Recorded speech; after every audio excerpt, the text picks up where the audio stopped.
A big reason we got into homesteading was to be able to shift away from relying on the grocery store and more toward relying on the food that we have grown or can source locally. So it's been over 2 months since we've been to the grocery store. So come along, see what we're eating these days, and see all the different food that we have stored and tucked away to eat this winter. The first thing I'm gonna do when I get up this morning is get up and get a few things going in the kitchen.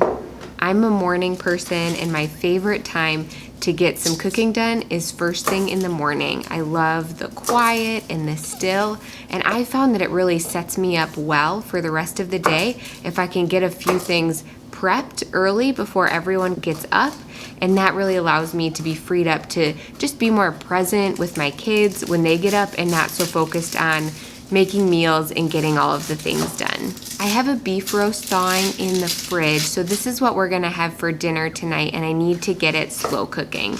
So the first thing I'm gonna do is chop up some onions and some garlic, saute those in a pan, and then just sear my beef roast.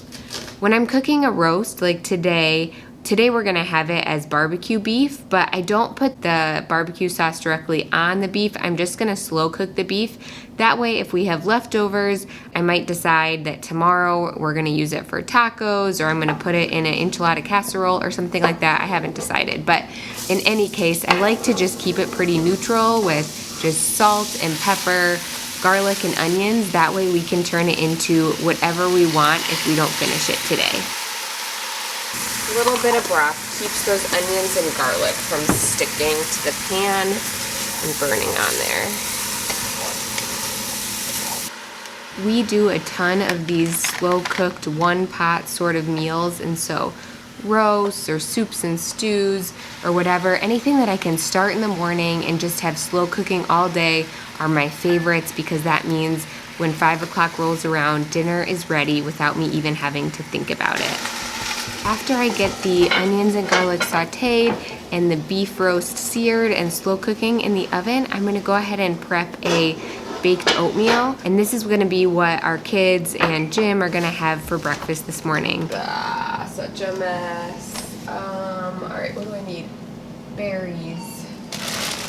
So I feel like when I do these videos, I always wanna show something that's a little bit more, I don't know, extravagant than what our typical breakfast is, but you guys, 9 times out of 10, we are eating eggs for breakfast with maybe some yogurt and some applesauce. That's our standard breakfast almost every morning, but today we're gonna have baked oatmeal, which is one of our favorite breakfasts to have, especially our kids. There are cheers all around when we have baked oatmeal for breakfast. So this is a great one to have when you are eating from the pantry. I like to buy oats in bulk, and we always have tons of oats around. Yesterday I made butter. I had some cream that I needed to use up, and so I made the butter, and then with the buttermilk that was extracted from the butter making process, I used the buttermilk to soak our oats overnight. Soaking oats for several hours or overnight is really helpful to help just improve the digestibility of the oats, and so I always do that when we're having oats for breakfast.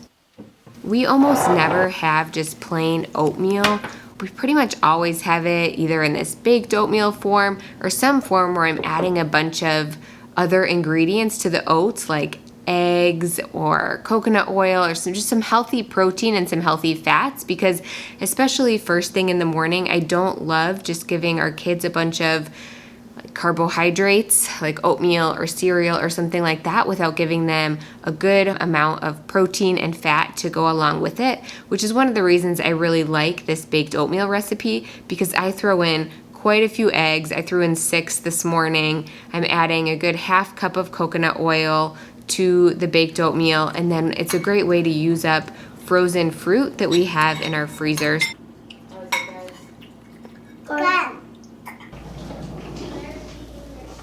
Without relying on the grocery store for our food, the big question is, so what are we eating? So we have a couple chest freezers full of chickens from chickens that we raised and processed this summer, as well as a large freezer full of beef from a cow that we raised and had processed as well. Beef and chicken make up the majority of the meat that we eat, as well as we do barter with some friends for some pork, but that's more of a kind of a rare thing for us, and beef and chicken are the primary protein sources, as well as eggs. So we have about 40 chickens in our laying flock currently, so we have plenty of eggs that we eat as well. Thimble, our family milk cow, gives us all things dairy, so dairy for fresh drinking. We make cheese, yogurt, ice cream, butter, all the delicious things that are made from milk. When it comes to produce, we rely really heavily on storage crops. And so the base of most of our meals are going to be onions and garlic. So we grow a lot of onions and a lot of garlic to feed our family all winter. And the beautiful thing about them is that they store really well. You do want to make sure you store your onions away from potatoes. So our onions are currently in our mudroom while our potatoes are stored in our basement. For storing potatoes, we store them in large crates on racks in our basement that we make sure we have covered with bed sheets to keep them dark, and that's gonna help them last longer.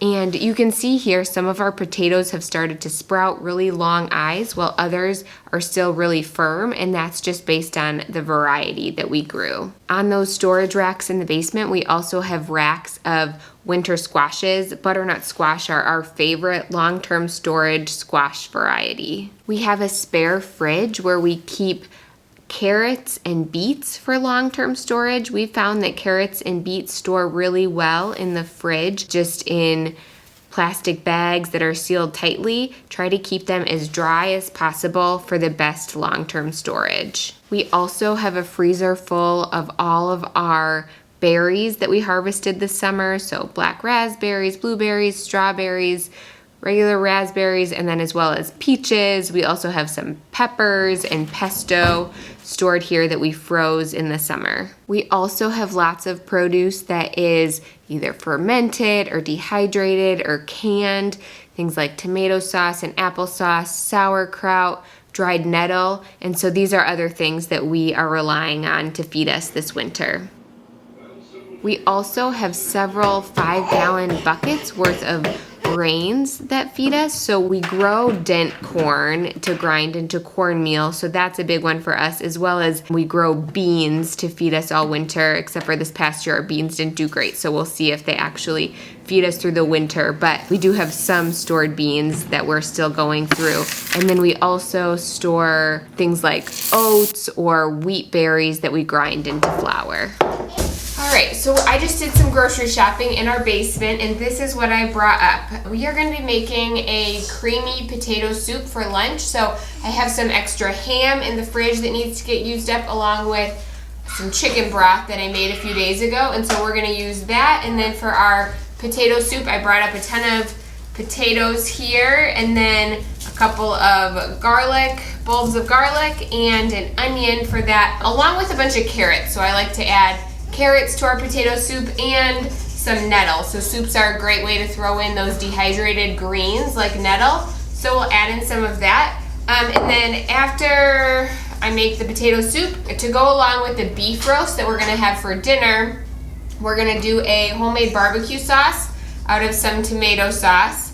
So I brought that. We're gonna make cornbread, so I'm gonna need to grind some corn, but I brought the corn up, and then we're gonna do coleslaw. So we'll use some of the carrots for our coleslaw, and then I brought up a cabbage here that we will shred. So that's what we're working with today. We are not purists when it comes to only eating food that we have grown or have stored.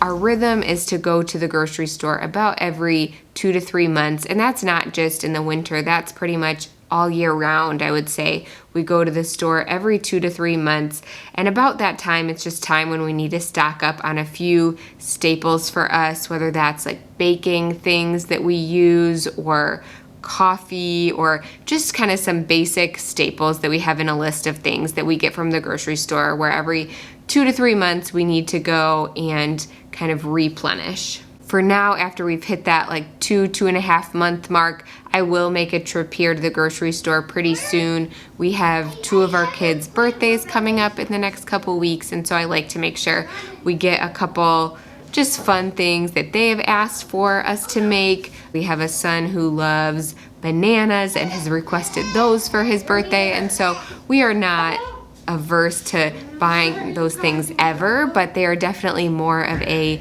special treat.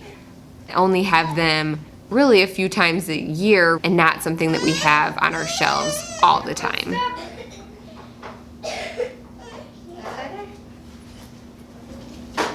That's the rundown of what we are working with. So every day or every week, as I kind of think through our meals for the week, it feels like a bit of a puzzle to think about, okay, how can we take the things that we have and turn them into meals without them feeling too overly repetitive from what we've had the previous weeks. And so it always feels like a little bit of a puzzle to figure out, but I actually find that really fun, kind of a unique challenge to figure out. And so far, a few years into doing this, we've been able to make it through, and we've fed ourselves well through the food that we have.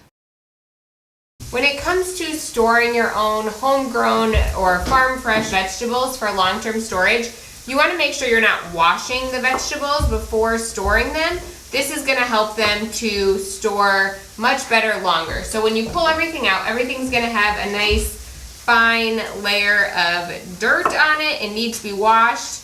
Honestly, even after washing them, I still see some dirt on these, but because we grow it ourselves, I know we use organic methods, I'm not too worried about a little dirt. And when it comes to making a lot of things like this soup, I'm not going to worry about peeling our potatoes or our carrots either. The peel has most of the fiber in it and a lot of nutrients, so I'm going to leave those peels on. This potato soup is also a really great way to use like these teeny tiny potatoes. I try to pull out as many of these as you can, because when you grow your own potatoes, you get a lot of these little guys. But this soup is a great way to just throw them in. You don't even have to worry about chopping them or anything like that. Potato soup is also a really great way to use potatoes once they start to get soft. So these potatoes here are actually still really firm and nice. But in another month or two, they're going to start to get soft, and that's just because they are dehydrated. They lose water over time. But by throwing them in a soup where you're going to be adding a bunch of broth and liquid, that's actually really great use for them, where they might not be so good for roasting or some other application. A big shift for us in our garden happened when we made the decision to, instead of just have a garden, to really focus on growing food to feed our family all year round. And so this shifted in the fact that not only did we grow a lot more storage crops, things like root vegetables, beets and carrots and potatoes and onions and things like that, but also in terms of the varieties of the vegetables that we grew. When you're buying seed or looking at a seed catalog, you'll often, if you read the descriptions, see that certain varieties will say stores well. And so we really place an emphasis on growing varieties of crops that are known for storing well. So for instance, with potatoes, we grow about 50% of Elba potatoes that are known for storing well, much longer than other varieties of potatoes. To make potato soup, it's really, really easy. I don't have a recipe that I go off of. I just kind of go based on what we have, how big of a pot I want to make, and kind of improvise from there. But the basic gist is you're gonna chop up your onions and your garlic, and you're gonna get those sauteing in a big Dutch oven. And then I chop up our carrots and our potatoes, and I'm gonna add those to the pot. I'm gonna get those boiling with some chicken broth. And we're just letting those cook and heat up until the potatoes and the carrots get fork tender and a little bit soft. Once they hit that consistency, I'm gonna pull that Dutch oven off the stove, and then I pull out my blender, and I'm gonna blend about half of kind of the broth vegetable mixture into my blender. And this just makes a really nice, creamy potato soup without actually even using any cream or dairy at all. You don't have to make a roux or anything like that, but just by blending those carrots and potatoes up with the broth, it makes a really nice, rich, creamy potato soup. It's also a great dairy-free option if you ever need to make a dairy-free soup. We're gonna pour that blended potato carrot mixture back into the pot, and now is when we can go ahead and add anything else that we want to add to our soup. So I'm going to chop up some ham and add that. I'm going to throw in our dried nettle and a bunch of salt and any other seasonings that you want to add, and then I'm just going to go ahead and let this all simmer together. In the winter, pots of soup are huge for us. I am making one large pot of soup at least once a week, if not twice a week. And so that is just something we rely on. They're so nourishing and such a great way to use up so many of these storage crops that we have on hand. And the beauty of soups and stews is there's just so many different varieties and ways that you can change them up. You can use different spices, you could add beans or different meats or do different things to make them kind of similar but also different. To go along with that roast that we made this morning, I'm gonna make some coleslaw, some barbecue sauce, and some cornbread. So we are down to our last couple heads of cabbage that we had harvested this fall. I'm gonna turn most of that cabbage that's left into sauerkraut. I need to get that done this week. But with this one head of cabbage here, I'm gonna turn this into coleslaw for us.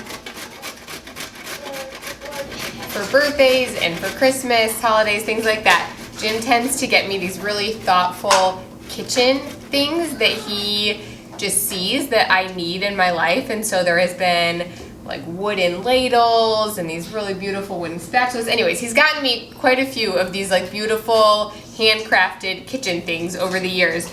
But one year for my birthday, he got me this grater, and he did a ton of research into finding the best grater because I got rid of our food processor about 5 years ago because I just couldn't stand. It was big, it was bulky, I hated to wash it, and I just couldn't stand it. So I got rid of it, and I needed something that was gonna make shredding vegetables not be really annoying. And so he did a ton of research, and for my birthday one year, got me this shredder, and it's amazing. So I will link it below so you guys can all buy it, because I promise you it will make your life like 100 times easier if you like to shred vegetables.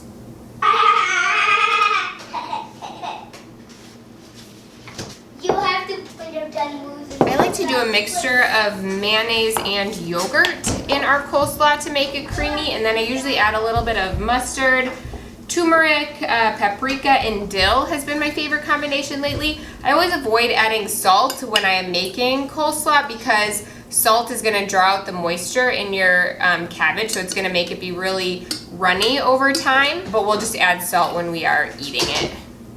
I have found this red calabash cabbage to be a great storage variety of cabbage, and I love growing red cabbages because there are just extra nutrients and flavonoids that are going to be found in red cabbage that aren't going to be present in your pale light green cabbages.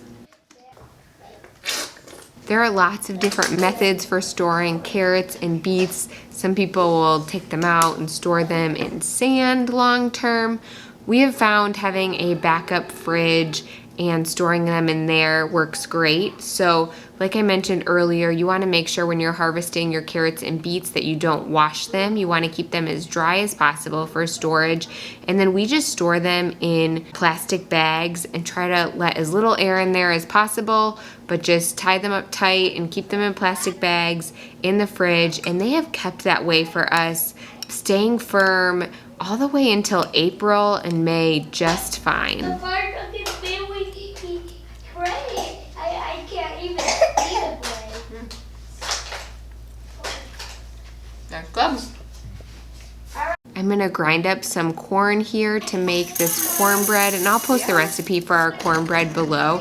You can either make this as a gluten-free cornbread by just using cornmeal as the only flour that you're using, or you can do a 50% cornmeal, 50% wheat flour blend. Either one is great. I would say our family probably prefers using the 50% cornmeal, 50% flour blend. It just has a little bit of we prefer the texture. It holds together a little bit better. If you use 100% cornmeal, it can be a little bit more crumbly, but they're both really good we make them both often, and this has been our favorite recipe. Another question that we get asked a lot is how many freezers do we have? So it's quite a lot. I would say that we have gotten almost all of our freezers for nothing or very, very cheap, bought secondhand. But we have one very, very large upright freezer where we store the majority of our beef. And then we have 2 smaller chest freezers that we store chicken in. And then we have 2 kind of backup standard fridge freezers that we store just other miscellaneous things in, as well as a smaller freezer for storing berries, frozen peppers, things like that. So sometimes when you're cooking from what you have and you haven't gone to the store in a long time, you have to improvise. So we are kind of making our own concoction for a barbecue-like sauce, because most of the ingredients that I usually use in making barbecue sauce I don't have, like molasses, and I just use the rest of our maple syrup. So we are gonna do honey. I'm adding a little apple cider vinegar, the rest of our Worcestershire sauce, and then I'm adding a little bit of garlic, salt, paprika, and I think I'm gonna throw some mustard in there too. So sometimes you just have to do the best you got with what you got, and honestly it usually turns out really good, and you make some fun new concoctions that way. And just a little note about this barbecue sauce, our family actually probably liked it more than the barbecue sauce that I typically make, and have asked me to make honey barbecue sauce every time we make it. So sometimes you end up discovering recipes that are even better than the other ones. That's gonna be good. All right. Now that we've hit January and we are after the holidays, it's a really good time to kind of take inventory of all of the stored food that you have tucked away to see, okay, this is what we're working with, this is what I need to start incorporating in my meals, this is what we have a lot of, this is maybe what we don't have a lot of, just to kind of give yourself an overall sense of what you need to start using up more of, and what you maybe need to hold off on to really be able to get yourself through these winter months. And at the end of the day, you don't want to have a bunch of food that you grew and that you've stored away, taken all the time and effort into canning or preserving, and then end up having to throw it away or not using it or have it go bad. Now is a great time to just take stock of what you have to make sure everything gets used and nothing is going to waste. When we had the goal several years ago to start feeding our family as much as possible from the food that we grew or could source locally, it felt really daunting and really overwhelming at first. But now that we've been doing it for a few years, it's actually been surprisingly way easier than I ever imagined, and it actually just feels really normal now. So I would just encourage you, if that's one of your goals, to give it a try to see what storage varieties you could grow or what new things you can preserve this year. And over time, I think you'd be surprised at how much you'd be able to feed yourselves from the food that you grew or preserved yourself. And it's such a fulfilling, rewarding way to live. So thanks so much for stopping by the farmstead today, and we'll see you next time.